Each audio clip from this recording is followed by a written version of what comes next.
Hi, my name is Nadia, and I help people get out of their minds to be able to live in the present moment.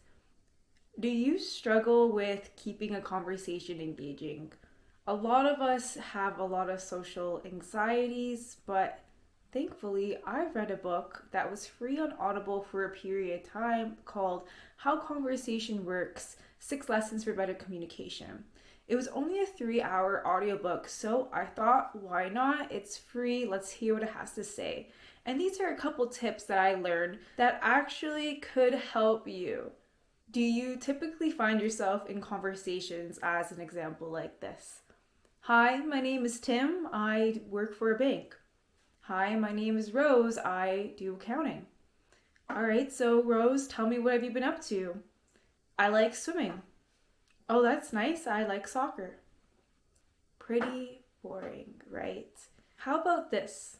Your first tip is to share the conversational work by providing informative answers when being asked questions.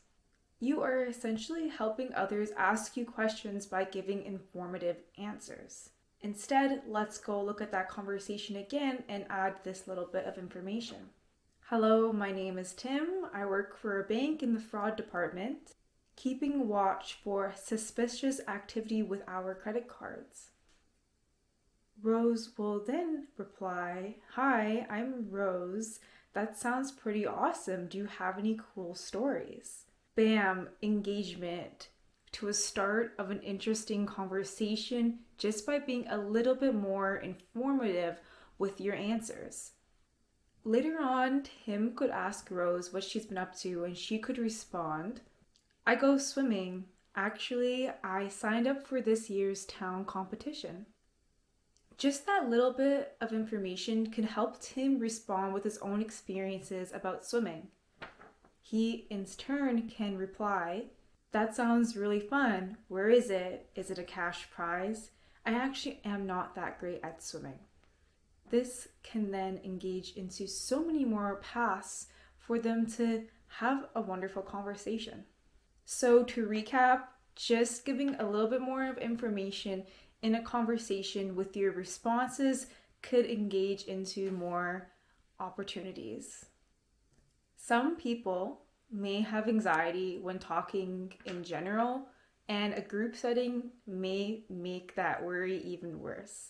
But not to fear, group settings are actually a little bit more easier because everybody is trying to put a topic down on the table. It is the matter of picking up this topic and going along with it. So you could either introduce new topics and remember to provide a lot of information along with it so that this can be easily picked up by other people. Or pick up a conversation topic somebody has already laid down. And in order to do this, you must practice active listening. So what is active listening? Here are a few tips to explain how active listening can make these conversations you have a lot easier. First is, of course, being fully present in the conversation. You are listening to understand rather than waiting to respond. You're withholding your judgment and advice until the person is finished completely talking. Asking open-ended questions to then further their responses. Paraphrasing and reflecting back what has been said makes the other person really feel that you are listening and engaging and they are being heard. And showing interest by, of course, giving eye contact. You could also, in a group setting, tell a story or help along somebody else's story. If you'd like, you can prepare ahead of time conversation topics that you've heard recently. For example, movies, shows, the news, articles, and books that you've read. With somebody we already know well, we can tell stories or pick up a topic that we once talked about before. So these are just a few tips that I got from that book that really stuck with me. And I hope that this helps you have a little bit more open-minded experiences when engaging into conversations. Please don't forget to like and subscribe so I know that I am doing all right.